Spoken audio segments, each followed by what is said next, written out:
Jazakumullah khair pada Ustaz Abdul Hafiz yang telah menyampaikan materinya. Masya Allah luar biasa menjadi motivasi kita untuk kita semua ya. Alhamdulillah, insya Allah. Ustaz Afan, memungkinkan untuk tanya jawab?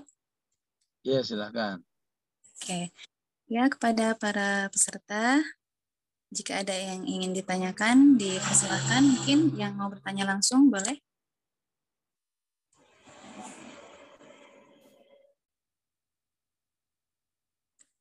Adakah? Kalau sambil menunggu, jika belum ada yang ingin bertanya langsung, saya akan bacakan di kolom chat. Ini dari Bu Yanita. Izin bertanya Ustadz, bagaimana sikap kami para ahli waris dari seorang hamba, yaitu ayah kami yang wafat, di mana rumah belum niat untuk dijual karena masih ada ibunda. Masih ada apa? Masih ada ibunda, ibu. Oh, iya. Ya, memang apa ya? Di sini memang perlu pemahaman bersama ya. Ya, perlu pemahaman bersama.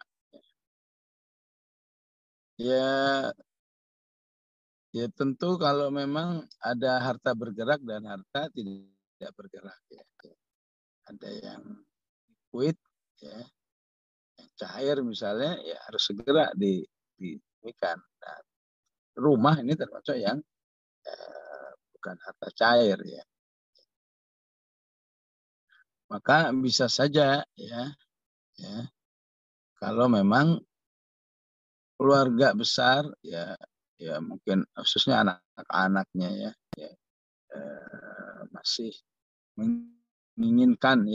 menginginkan agar ibundanya ya tetap hidup dengan baik dan seterusnya ya.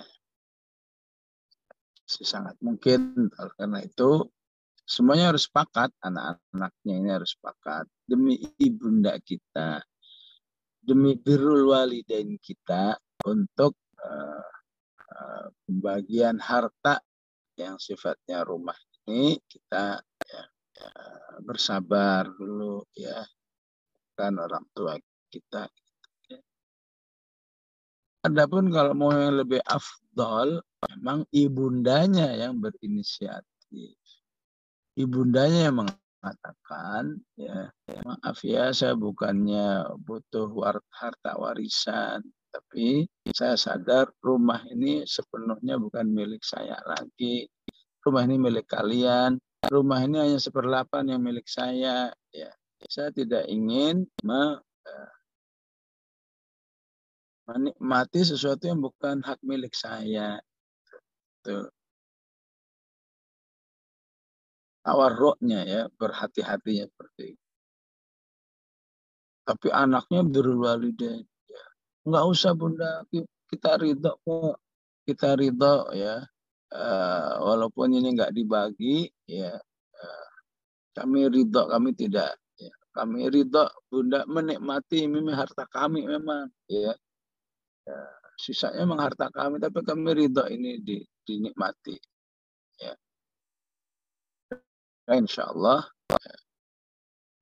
apa jadi halal untuk dinikmati karena sudah diizinkan. Ya. Wah, bundanya masih soleha, nggak bisa. Saya pokoknya ingin aman lah, bukannya.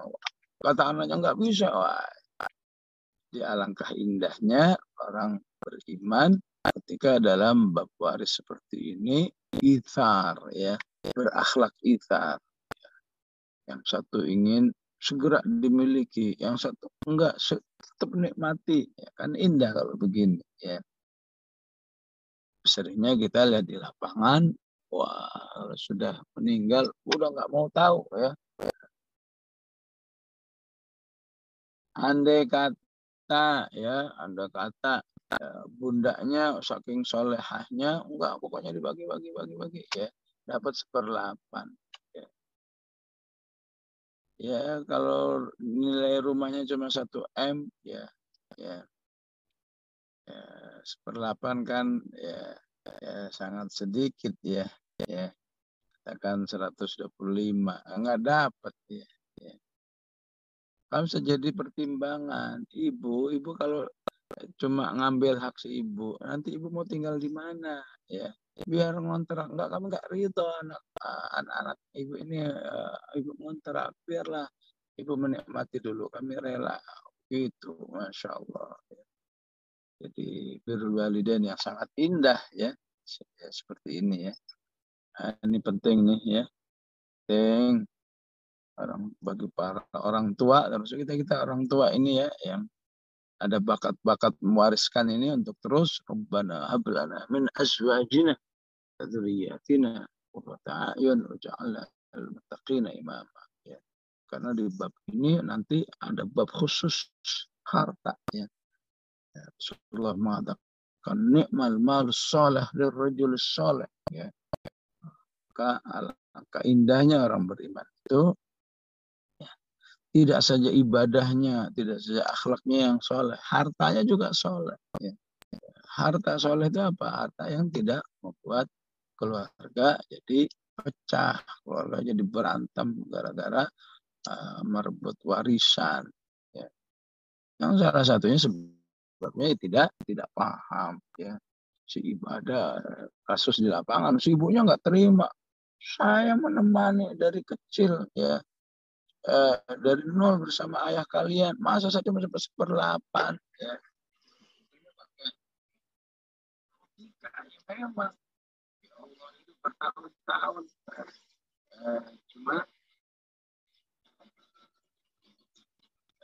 cuma dapat 1/8 istilahnya. Jadi yang soleha Pak mikir begitu, mikir ini sudah syariat Allah ya, ya. Maka kalau ibu yang soleha ya insya Allah ya, katakan memang harus dapat 1/8. Terus gara-gara 1/8 ibunya jadi nggak punya rumah, ngontrak ya. Ngontraknya jadi sangat sangat beda jauh gitu ya. Tadinya di rumah yang nilai dengan nilai 1 M ya lumayan lah 1 M. Tiba-tiba ya ngontrak di rumah yang cuma 20 juta, 30 juta, tahu sendiri lah ya. Maka di sini ya ahli waris khususnya anak-anaknya ya akan menjadi terfitnah ya. Kalau saja dia punya birrul walidain, semangat itu nggak terima ya. Masa ibunda kita harus hidup dalam gara-gara meninggalnya ayah, hidup langsung anjlok seperti ini ya. Pak, di balik harta ini memang ada fitnah-fitnah. Apakah di keluarga itu masih ada ithar, masih ada birrul walidain. Makanya Allah katakan ya, la tadruna ayyuhum aqrabu lakum naf'a. Ya, ya. Dalam pembagian waris ini ya, kamu nggak pernah tahu ya siapa di antara kerabatmu itu, orang dekatmu itu yang paling memberi manfaat ya. Aqrabu lakum naf'a ridatan min Allah ya. Sehingga jika akhlak ini terjaga, maka ya, harta yang bagi keluarga lain membawa bencana, membawa perpecahan istilahnya. Kalau itu sudah duit, nggak ada istilah saudara ya.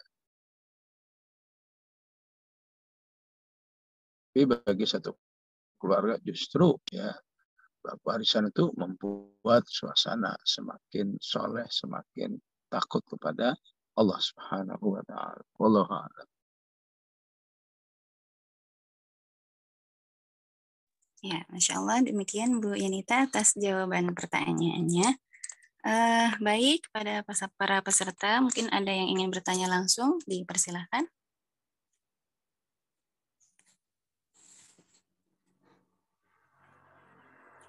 Oke, saya coba cek di kolom chat, apakah ada pertanyaan lagi? Oke, ini ada pertanyaan dari Bu Anna.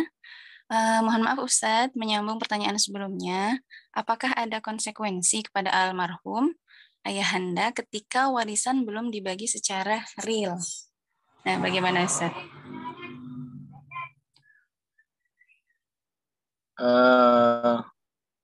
Bagi almarhum tentunya kalau tidak terjadi apa-apa sih memang nggak ada konsekuensi apa-apa ya. Tapi kalau kemudian tidak terbaginya itu ada yang keberatan, ada yang merasa terzalimi, ya, ataupun apalagi sampai terjadi cekcok antara keluarga sampai berujung kepada pengadilan. Nah, itu ya, tentu bagi almarhum ya, ya paling tidak harus bersedih ya melihat ya ahli warisnya ya, terfitnah oleh dunia ya. Untuk almarhum pasti tahu bahwa ya betapa besarnya peluang harta itu membuat orang soleh ya. Tapi almarhum jadi tahu, oh ternyata harta yang saya tinggalkan hanya membuat ya anak-anak jadi hukukul walidain ya. Jadi sangat durhaka kepada ibunya misalnya. Ibunya dibiarin aja ya. Bodoh amat ini hakmu udah segini ya udah resiko tanggung sendiri. Ya, wah ini tentu akan menjadi kesedihan tersendiri ya. Apalagi sampai berantem dan seterusnya. Ya konsekuensinya itu aja ya. Itu tidak sampai kemudian disiksa gara-gara hartanya belum dibagi atau dibagi tapi dengan cekcok ya. Ya. Karena konsekuensi apa tugas orang tua sudah selesai dengan kematian ya. Tapi membuatnya sedih di alam kubur itu seharusnya ya membuat ahli waris tahu diri lah ya, ya. Tahu diri padahal dia itu kan tinggal menikmati ya, menikmati ya, ya apa yang diusahakan oleh ayahnya. Tapi kalau harus berantem, harus terputus ya, yang satu kemudian nggak tegur sapa lagi sekian lama gara-gara karena yang satu mau-maunya sendiri. Pokoknya ini milik saya. Atau yang satunya enggak ini milik saya. Waduh, nah ini fitnah ya, fitnah dalam pembagian waris biasanya seperti itu. Allah alam. Ya, baik. Syukran wa jazakumullah khair, Ustaz. Mungkin satu lagi boleh, Ustaz? Ya, silakan. Mungkin dari saya pribadi, bagaimana Ustaz mohon arahannya atau pandangannya ketika misalnya kita memiliki harta gitu ya. Ya mungkin ini harta itu memang sangat sensitif gitu ya Ustaz ya.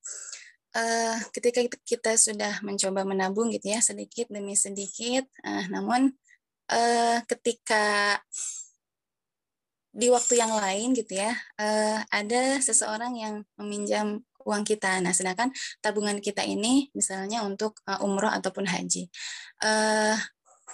Ada seorang yang meminjam dengan alasan anak sakit kah atau apa ya, ada urusan yang lain gitu yang harus dia selesaikan. Nah, kira-kira sikap kita bagaimana Ustaz? Nah, sedangkan kita apa ya, sudah memprioritaskan gitu bahwa uang itu yang kita sisihkan sedikit demi sedikit itu untuk tabungan gitu. Tapi ternyata ada apa ya, kebutuhan yang mungkin kita sebagai hablum minnanas gitu ya, Ustaz, saling membantu. Nah, itu kita harus bagaimana sikapnya, Ustaz? Syukran. Ya, kita memang di zaman akhir ini ya hidup dalam zamanul fitnah ya. Si penolong tadi, si yang orang minta tolong tadi untuk biaya berobat dan seterusnya. Aslinya dia tidak gampangan begitu ya. Dikit-dikit minta tolong, dikit-dikit minta tolong. Aslinya nggak begitu. Dia akan berusaha dulu, berusaha dengan cara ini, dengan cara itu. Kalaupun dia harus minta tolong, minjem apapun lain, ya, maka di dalam hatinya itu ya, sudah tersimpan ada rasa malu, ada rasa apa komitmen kuat. Pokoknya kalau saya sudah punya langsung saya kembalikan. Seharusnya begitu. Seharusnya yang minjem soleh, yang dipinjemin juga soleh. Hasilnya begitu. Ya. Tapi di akhir zaman ini kita memang ya agak sulit ya, cari peminjam-peminjam yang soleh. Ya. Mungkin ibu-ibu juga merasakan apa yang saya rasakan ya. Dari sekian orang minjem ya, yang balik itu paling beberapa orang aja, nggak sampai 5 kali ya. Sebagian besarnya minjem kabur, minjem kabur, minjem kabur. Ya. Maka sikap kita memang ya, silahkan pilih ya, silahkan pilih mau pilih yang mana ya, mau pilih istilahnya ya, ya seperti kata Abdullah bin Umar ya, tidak ada ruginya kamu tertipu di dalam kebaikan katanya. Begitu orang lain minta tolong, udah nggak mikir lagi. Ini sahabat saya ini nggak mikir gimana nanti kalau dia ngemplang, gimana kalau dia enggak. Ini orang ya, ya katakan sudah jelas nih untuk biaya mengobati pengobatan anak, pengobatan suami dan seterusnya. Ya udah, umroh apa kata nanti dah ya, langsung serahin aja semuanya. Pilih begitu ya silahkan ya, pakai pakai pakai apa prinsip Abdullah bin Umar ya, katanya ya tidak ada ruginya tertipu di dalam amal soleh. Ya gitu pinjemin ya, naudzubillah tuh orang ya, ya katanya 3 bulan, katanya setahun, wah balik-balik di WA nggak jawab. Giliran status FB-nya, masya Allah, ya udah jalan ke sana, jalan ke sini, ke resto ini, ke resto itu, ya, ya. Berutang nggak mau. Innalillah. Tapi kan dari awal sudah jelas, ya. Udah pokoknya saya hanya mau hablum minannas, ya. Ya. Mau begitu ya silahkan.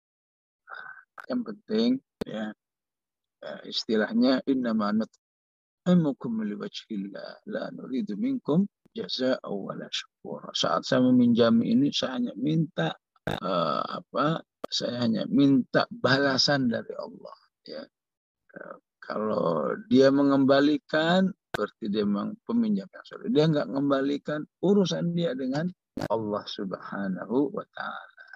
Ya, ya namanya juga akhir zaman, ya susah nyari orang soleh. Atau pakai sistem ya, ya supaya mungkin agak bawahnya lagi ya, ya. Minjemnya berapa? 10 juta. Ya maaf, saya cuma bisa ngasih 5 juta misalnya. Nah, dia nggak mau, harus istilahnya tertipu. Dia nggak siap tertipu dalam kebaikan. Ya. Karena kalau nggak siap tertipu dalam kebaikan, akan menjadikan apa? Ghilan lilladzina amanu. Ya. Daripada saya mengalami ghilan lilladzina amanu, maka maaf saya cuma bisa ngasih pinjaman 50%-nya. Boleh seperti itu. Ya. Atau yang ketiga ini saya lihat di lapangan-lapangan itu ya bolehlah istihadnya boleh ditiru ya. Minjem berapa? 10 juta. Maaf saya nggak bisa ngasih ya. Karena dia nggak siap sekali tertipu. Karena seringnya sudah tertipu ya. Ya maaf saya nggak bisa ngasih pinjaman. Saya kasih infak aja 500.000 atau 1 juta. Udah ya ini silahkan apa sodakoh dari saya. Udah nggak usah pinjem dah gitu ya. Sehingga hubungan dengan dirinya baik ya. Jadi orang seperti ini lebih mementingkan dia tidak ingin ada perasaan ya, ada apa perasaan negatif nanti terhadap saudaranya ya. Apalagi menjadi apa gerundel yang nggak terobati ya. Karena biasanya orang kalau minjem udah ya mau 10 tahun, mau 15 tahun, pokoknya kalau niatnya dari awal nggak ngembalikan, nggak ngembalikan. Karena ternyata adab sebagai peminjam itu dalam hadis itu panjang sekali ya. Ya, kalau nggak dipelajari dengan baik, wajar jika kita sering menghadapi peminjam-peminjam yang tidak amanah. Wajar jika ya, kita nggak mau kayak bank gitu ya, masih pinjaman tapi wah begini begini begini begini ya nggak mau. Ini namanya manusia. Ya.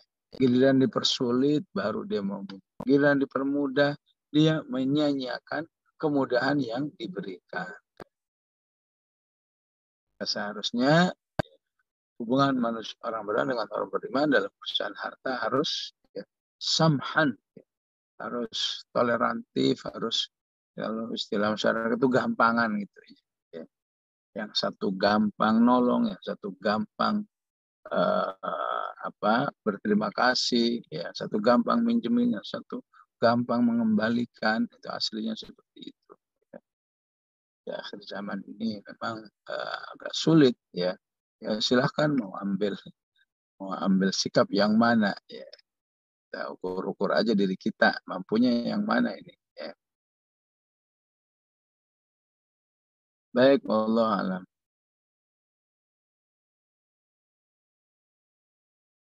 Ya, Masya Allah. Jazakumullah khair, Ustaz, atas pencerahannya. Ya, semoga kita dihindarkan ya dari fitnah-fitnah keburukan. Baik, masih boleh tanya jawab, Ustaz? Ya, silahkan satu lagi. Oke, satu lagi, Ustaz. Ini menyambung pertanyaan yang sebelumnya, Ustaz, terkait hutang. Nah, bagaimana bila yang berhutang ini meninggalkan hutangnya tanpa tanggung jawab? Dengan pindah rumah, HP-nya ganti, dan nomor HP-nya ganti. Begitu banyak yang ditipu juga, dan penampilan ini dengan orang yang berjenggot dan celana yang singkrang gitu. Jadi orang-orang mungkin percaya dengan kesolehannya, tapi ternyata digunakan untuk menipu. Nah, bila kita tahu alamatnya, haruskah kita kasih tahu pada korban? Bahkan ada yang sudah meninggal belum dilunasi. Nah, bagaimana, Ustaz? Ya, seharusnya setiap orang beriman ya belajar fikih meminjam ya. Ini luar biasa ini ya, baik fikih dunianya, fikih akhiratnya ya. Fikih akhiratnya bahwa hutang itu sangat ya menyulitkan orang. Bahkan hutang yang tidak bertanggung jawab maksudnya ya. Hutang yang tidak dilaksanakan amanah dengan baik itu.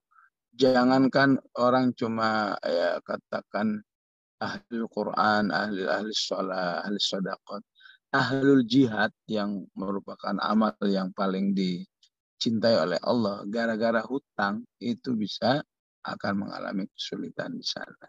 Ya. Nah, ini contoh-contoh fikih seperti ini aslinya ya kalau orang itu betul-betul beriman, nggak mungkin dia itu ya menggampang-gampangkan berhutang. Ataupun kalau sudah hutang menggampang-gampangkan tidak mengembalikan ya aslinya seperti itu ya. Dalam kondisi kita punya peluang untuk menjaga orang lain supaya tidak terjerumus seperti itu, maka alangkah bagusnya ya. Apakah sifatnya nagih misalnya, maaf ya saya nagih ini bukan karena saya butuh banget tuh uang ya, tapi saya tidak ingin kamu terjerumus dalam akhlak ya, akhlak tidak amanah dalam mengembalikan hutang itu bahaya kalau kamu mati, kalau kamu di akhirat ya, ya seperti itu. Ataupun mengingatkan orang lain ya, hati-hati kalau si fulan itu minjem orangnya nggak amanah, supaya peminjam itu tidak terlalu bertumpuk-tumpuk ya. Karena ada yang mentalnya memang senangnya utang nggak balik ya, utang sana utang sini utang sana, juga banyak orang-orang yang jamin ya tadi tanpa iman sekian banyak dia pinjam sana pinjam sini nyantai aja kayaknya nggak ada salah ya. Kayaknya kesannya ya siapa suruh minjemin saya begini ini ya. Aduh bahaya banget seperti itu ya. Di nagih atau ngikutin orang lain ya, maka niat utamanya adalah bukan ingin memburu harta dirinya itu ya, tapi kalau niat utamanya jangan sampai orang lain peminjam itu terjerumus di dalam kemaksiatannya ya. Karena itu hanya akan menyusahkan orang itu sendiri ya. Itu tentu boleh ya seperti itu ya. Tapi ada lagi ini akhlak yang kalau kita bisa bagus banget nih ya. Ya, bagus banget nih kalau bisa ya. Udah tahu dizalimi, udah tahu dikhianati begitu. Tapi ketika peminjam itu meninggal dunia ya, diminta nggak diminta dia langsung sudah saya ikhlaskan semua. Masya Allah. Kalau bisa begitu ya sahlan ya. Ya. Tapi kalau mau nggak milih begitu ya tentu tidak bisa disalahkan, tidak bisa dianggap wah berarti imanmu lebih rendah dong. Ya. Kenapa? Ya, karena masing-masing ada positifnya. Ya. Bayangin kalau setiap orang misalnya sudah meminjam, oh, udah meninggal, ya udah bebas, bebas. Ya, gimana nanti kalau orang berperasaan begini? Kita minjem aja, nggak usah balik, toh nanti juga ada diputihkan, ya. Khawatir istilahnya apa? Terjerumus dalam ittikal, ya. Terjerumus dalam ittikal, ya. Ataupun dia putihkan ketika dia sudah tahu permasalahannya, ya. Sebetulnya beliau ini sudah berusaha untuk mengembalikan. Beliau sudah melakukan seperti ini, ya. Ada seorang ibu yang yang pernah saya dengar misalnya ya, dalam kondisi suaminya nggak bisa cari duit ya, karena ada halangan syar'i sehingga ibu ini hampir tiap malam itu tidur paling cuma sejam 2 jam saja. Ya. Waktunya buat apa? Habis bikin kue ya. Bikin kue untuk bisa jam 6 itu sudah terjual. Ya. Ternyata berapalah kemampuan hasil bikin kue ya. Wajar dia tidak bisa mengembalikan utang-utang yang pernah dipinjam yang mungkin mencapai ratusan juta ya. Tapi dia sudah menunjukkan usaha. Dia sudah bisa mencicil ya. Ya, dia sudah nggak mikir mau balik, mau impas atau enggak. Pokoknya ya sebulan 500, 700, sekitar sejuta ya. Sehingga peminjam itu melihat ini orang sudah berusaha, cuma hasilnya segini, ya sudahlah diputihkan. Apa mau pakai seperti itu? Ya bagus juga ya. Oke, yang pertama udahlah bodo amat lah, pokoknya utangnya sudah saya putihkan, saya tidak ingin dia sengsara dalam kehidupan akhiratnya. Wah ini istilahnya ada baiknya, ada sisi baiknya, pilihan-pilihan yang memang masing-masing ada tujuan insya Allah. Baik Ibu-Ibu, sampai di sini kaji kita. Bismillahirrahmanirrahim. Alhamdulillahirabbil alamin. Allahumma shalli wa sallim ala sayyidina Muhammad wa ala ali sayyidina Muhammad. Allahumma ighfir lana wa liwalidina warhamhum kama rabbawna shighara. Rabbana taqabbal minna innaka antas samiul alim. Wa tub alaina innaka antat tawwabur rahim. اللهم لا تجعل الدنيا أكبر همنا ولا مبلغ علمنا اللهم لا تجعل مصيبتنا في ديننا ولا تجعل الدنيا أكبر همنا ولا مبلغ علمنا ولا تسلط علينا من لا يخافك ولا يرحمنا صلى الله على سيدنا محمد وعلى آله وسلم والحمد لله رب العالمين. Wassalamualaikum warahmatullahi wabarakatuh.